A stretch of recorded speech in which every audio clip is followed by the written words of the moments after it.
In soli 3 giorni la Valle dei Templi ha registrato oltre 17.000 visitatori, un dato sicuramente positivo che incoraggia il parco archeologico chiuso durante i primi mesi dell'anno, ma che richiede uno sforzo comune per collegare meglio la valle al suo centro storico.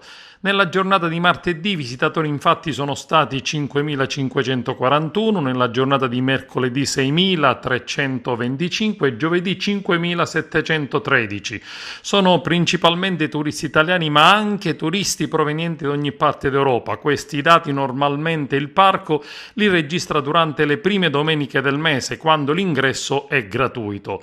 Dati incoraggianti che vedono primeggiare il sito culturale della Valle dei Templi fra i siti in Sicilia, ma che mostrano un divario con le presenze in città nelle diverse strutture ricettive, sia piccole come bed and breakfast, affittacamere e case vacanza, che alberghi che hanno avuto incrementi da agosto in poi. Un turismo di passaggio nella valle che lascia poco nelle casse della città, nonostante una tiepida ripresa che deve essere potenziata da servizi di qualità ambientale ed una migliore organizzazione. Soddisfatto naturalmente dei dati il sindaco di Agrigento, che in una nota stampa rilancia l'opera di promozione culturale svolta negli anni precedenti a beneficio del turismo. La nostra area archeologica supera ancora una volta gli altri siti culturali, afferma Lillo Firetto nella veste di componente del Consiglio del Parco Archeologico. Sono dati importanti per il turismo agrigentino, soprattutto in periodo Covid, gravato pesantemente sul turismo straniero.